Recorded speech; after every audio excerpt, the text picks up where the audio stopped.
بسم الله الرحمن الرحيم. يا أيها الرسول لا يحزنك الذين يسارعون في الكفر من الذين قالوا آمنا بأفواههم ولم تؤمن قلوبهم ومن الذين هادوا سماعون للكذب سماعون لقوم آخرين لم يأتوك يحرفون الكلم من بعد مواضعه يقولون إن أوتيتم هذا فخذوه وإن لم تؤتوه فاحذروا ومن يرد الله فتنته فلن تملك له من الله شيئا أولئك الذين لم يرد الله أن يطهر قلوبهم لهم في الدنيا خزي ولهم في الآخرة عذاب عظيم. سماعون للكذب أكالون للسحت فإن جاءوك فاحكم بينهم أو أعرض عنهم وإن تعرض عنهم فلن يضروك شيئا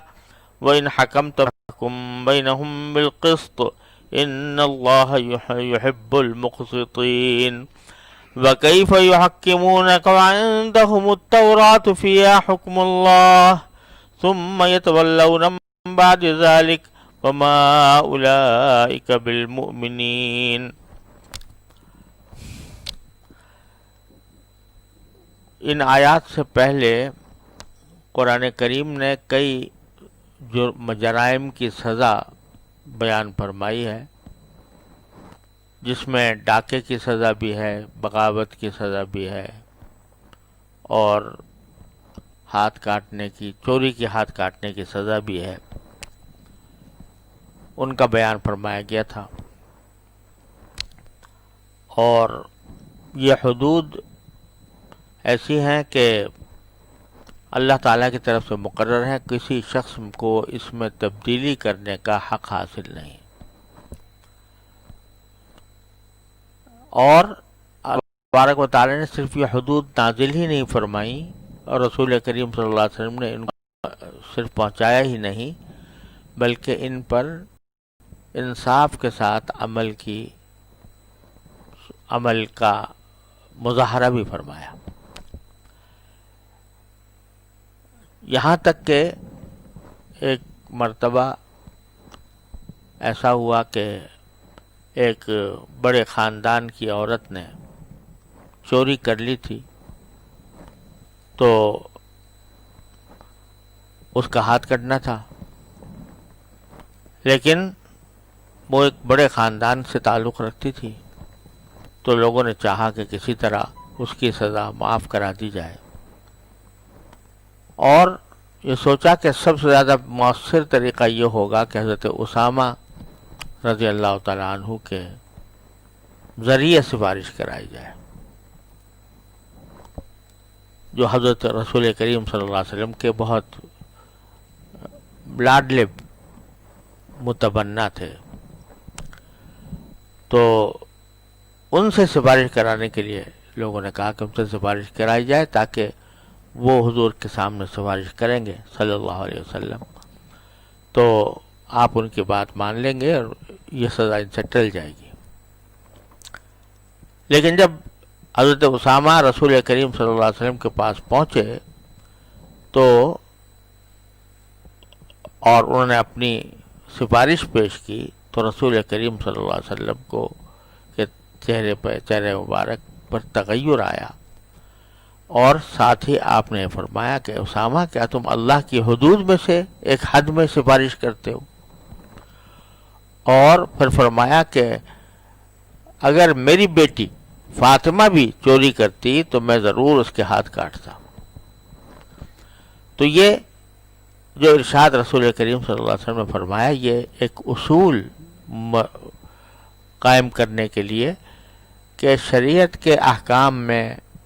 چھوٹے بڑے خاندان کا کوئی تصور نہیں ہے کہ یہ بڑے خاندان کا تصور ہے لہذا اس کو معاف کر دو سزا سے، اور یہ چھوٹے خاندان کا اسے سزا دے دو.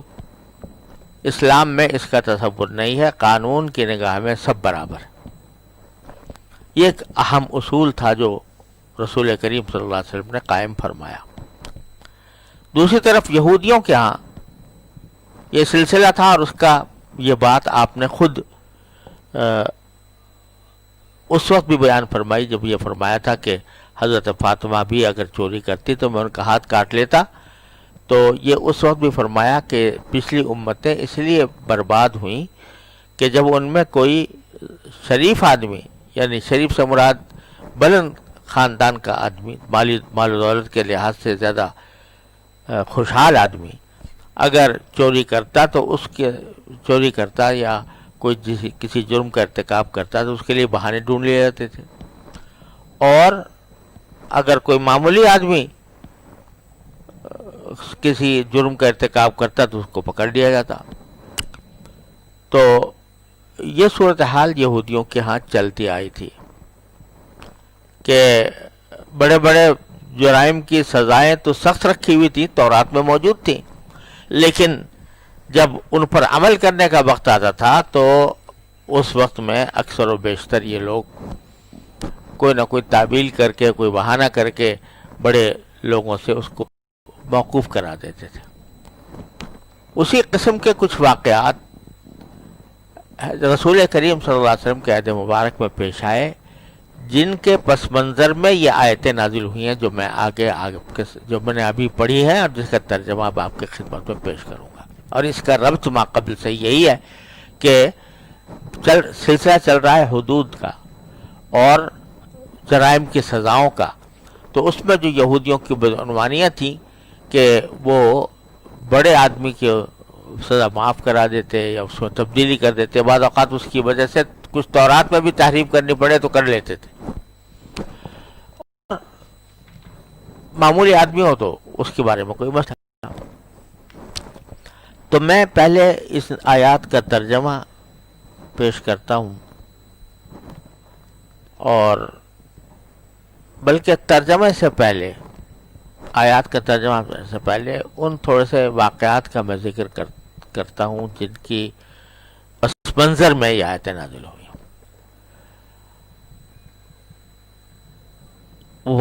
ایک واقعہ تو اس میں یہ تھا کہ یہودیوں کے دو قبیلے مدینہ منورہ میں آباد تھے،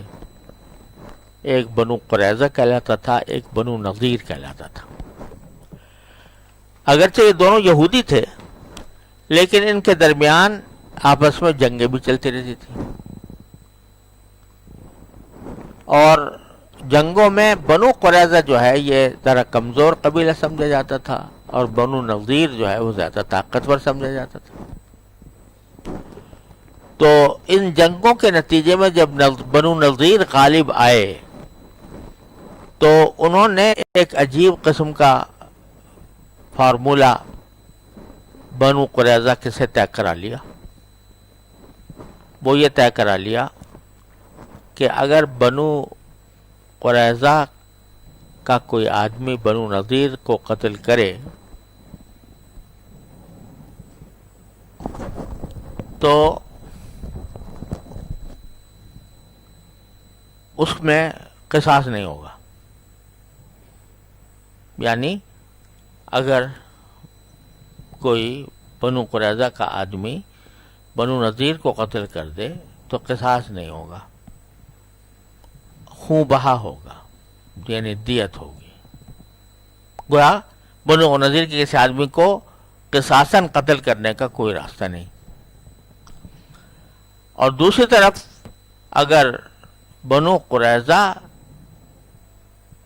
کا کوئی آدمی بنو نضیر والا قتل کر دے تو اول تو قصاص ہے، اور اگر قصاص کسی وجہ سے نہ لیا جا سکے، یعنی قانوناً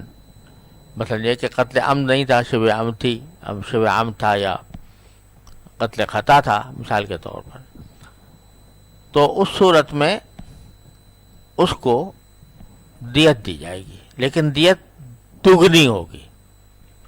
جتنی بنو نضیر کے آدمی کو قتل کرنے کی دیت ہے وہ اتنی اس قسم کی دیت اس سے دگنی ہوگی۔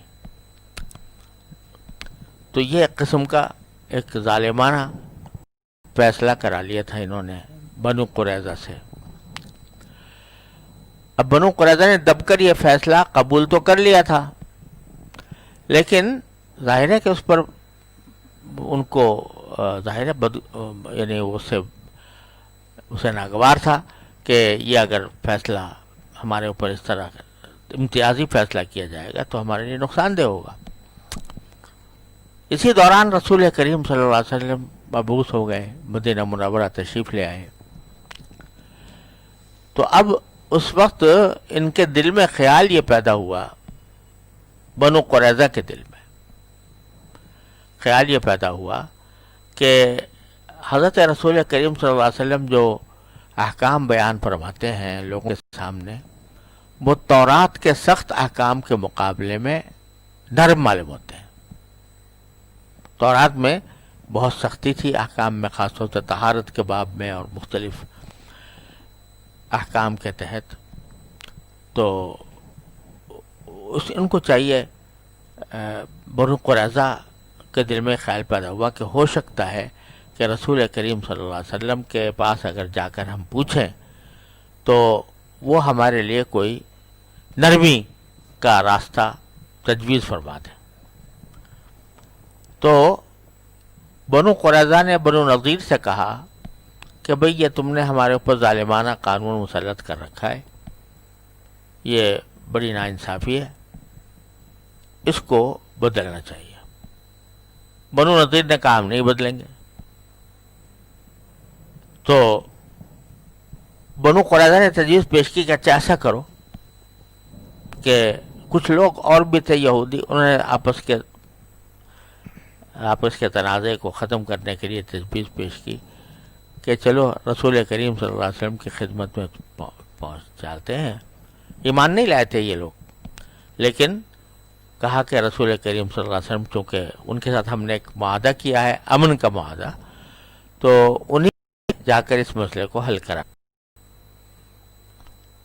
تو بنو نذیر دیکھنے میں تو راضی ہو گئے اس بات پر کہ چلو رسول کریم صلی اللہ علیہ وسلم سے معاہدہ کرائیں گے. تو لیکن ایک طرف تو یہ کیا کہ چلو ہم یہ فیصلہ رسول کریم صلی اللہ علیہ وسلم سے کرا لیں گے، دوسری طرف کچھ ایک ٹیم تیار کی اپنے لوگوں کی، اور وہ ایسے لوگوں کی تھی کہ جو منافقین تھے. زبان سے کہتے تھے کہ ایمان لے آئے ہیں، اندر سے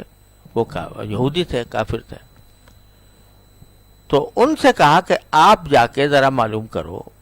رسول کریم صلی اللہ علیہ وسلم سے کہ اگر یہ لوگ آپ کے پاس یہ فیصلہ لے کر آئیں تو آپ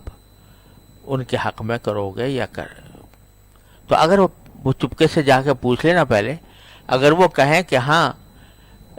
بنو نذیر برحق ہیں اور ہم بنو نذیر سے معاہدہ اس کی پابندی کرائیں گے، تب تو ان کی بات سن لینا اور مان لیں گے ہم یہاں پر آ کر کے بھئی رسول کریم صلی اللہ علیہ وسلم کے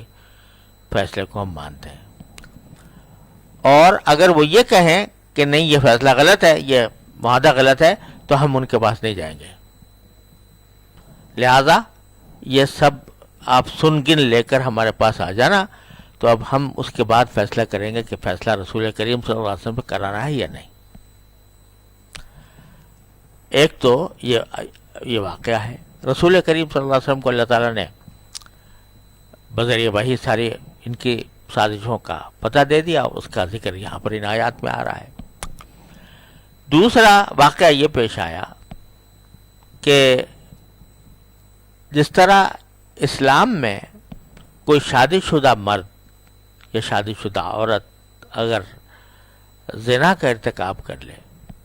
تو اس کی سزا سنگساری ہے، جس کو رجم کہا جاتا ہے. اگر یہ آپ کے پاس آ جائیں فاحکم بینہم او اعرض عنہم، تو آپ کو اختیار ہے کہ چاہیں تو فیصلہ کریں اور چاہیں اعراض کر لیں، فرمائیں کہ ہم نہیں بھائی تمہارے معاملات میں پڑھتے نہیں، تم جانو تمہارا کام جانے، تم جیسے ہم کوئی فیصلہ نہیں کرتے. آپ کو اختیار ہے،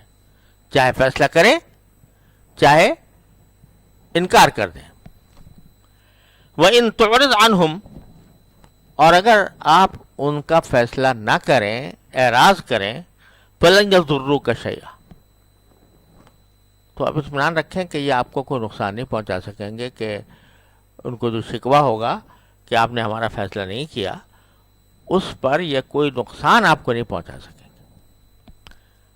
وَإِنْ حَكَمْتَ فَاحْكُمْ بَيْنَهُمْ بِالْقِسْطِ، اور اگر فیصلہ کرنے کا ارادہ کر لیں آپ، تو پھر ان کے درمیان انصاف سے فیصلہ کیجیے گا۔ ان اللہ یحب المقسطین، بے شک اللہ انصاف کرنے والوں کو پسند کرتا ہے۔ بکیف یحکمونک وعندہم التوراۃ فیہا حکم اللہ، اور یہ کیسے تم سے فیصلہ لینا چاہتے ہیں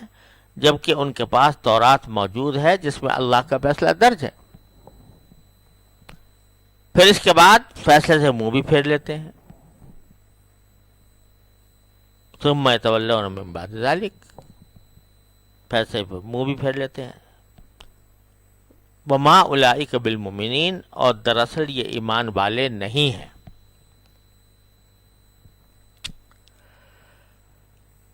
اب یہاں ذرا سی ایک بات قابل ذکر ہے کہ اس جگہ تو رسول کریم صلی اللہ علیہ وسلم نے یہ ارشاد فرمایا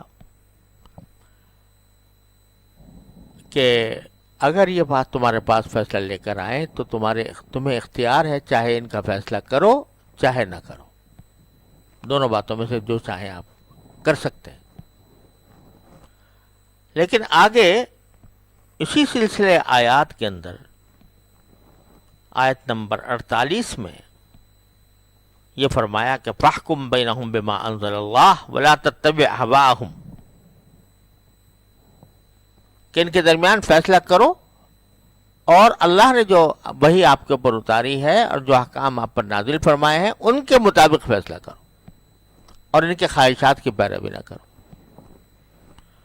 تو بظاہر ان دونوں میں ایک فرق نظر آ رہا ہے کہ شروع میں تو آپ نے فرمایا کہ آپ چاہیں تو فیصلہ کریں چاہے نہ کریں اور انکار کر دیں، اور آگے جا کر بالکل جزم کے ساتھ فرمایا کہ آپ ان کے درمیان فیصلہ کریں۔ اب یہاں در حقیقت سمجھنے کی بات یہ ہے کہ مدینہ منورہ میں کچھ لوگ تو وہ تھے جو رسول کریم صلی اللہ علیہ وسلم کے ساتھ معاہدہ کر کے ذمہ بن گئے تھے، یعنی وہ اگرچہ نہ غیر مسلم تھے مگر انہوں نے رسول کریم صلی اللہ علیہ وسلم سے یہ معاہدہ کر لیا تھا کہ ہم آپ کے ماتحت بن کر رہیں گے اور آپ کے احکام کے پابند بھی ہوں گے۔ یہ لوگ ذمہ کہلاتے ہیں۔ اور کچھ وہ لوگ تھے کہ جو ابھی تک جنہوں نے یہ عقد ذمہ یعنی یہ معاہدہ نہیں رسول کریم صلی اللہ علیہ وسلم سے نہیں کیا ہوا تھا۔ یہ بنو نذیر جن کا میں ابھی ذکر کیا، یہ ان لوگوں میں داخل تھے کہ جو ابھی تک ان کا عقد ذمہ نہیں ہوا تھا، اور یہ رسول کریم صلی اللہ علیہ وسلم کے مخالفین میں شمار ہوتے تھے۔ اور ایک وہ لوگ تھے جن کو انہوں نے اکسایا کہ جا کر رسول کریم صلی اللہ علیہ وسلم سے بات کریں اور ان سے پوچھیں کہ اگر آپ سے فیصلہ کرایا گیا تو کیا آپ فیصلہ کریں گے۔ وہ لوگ منافق تھے، یعنی اگرچہ اندر سے وہ کافر تھے لیکن اپنے آپ کو مسلمان ظاہر کیا ہوا تھا، لہذا ان کے ساتھ ایک عقد تھا۔ تو جو پہلی جگہ ہے جہاں فرمایا چاہے آپ فیصلہ کریں چاہے نہ کریں، یہ ان کافروں کے بارے میں ہے کہ جن کے ساتھ آپ کا کوئی معاہدہ نہیں ہے، تو پھر آپ ان کے درمیان فیصلہ کرنے کے پابند بھی نہیں ہیں، چاہیں تو کریں چاہے نہ کریں۔ اور دوسرے جہاں یہ فرمایا کہ آپ ضرور فیصلہ کریں اللہ کے کلام کے مطابق، تو اس سے مراد وہ ہیں جن کے ساتھ باقاعدہ عقد ذمہ ہو گیا، ذمہ بن گئے، یعنی ایک مسلمان ریاست کے غیر مسلم شہری بن گئے، جو اپنے دنیاوی حقوق کے اندر تو برابر ہوتے ہیں مسلمانوں کے ساتھ، جیسے حقوق مسلمانوں کے ویسے غیر مسلموں کے بھی، لیکن اتنا فرق ہوتا ہے کہ وہ اپنے جو مناکحات اور عبادات کا جہاں تک تعلق ہے وہ تو رسول کریم صلی اللہ علیہ وسلم سے ہٹ کر اپنے طور پر کرتے رہیں، کوئی مسئلہ نہیں ہے، کیونکہ وہ ان کا غیر مسلم ہو کر رہنا اسلامی ریاست نے قبول کیا ہے، اس واسطے اسلامی ریاست ان کو یہ تحفظ فراہم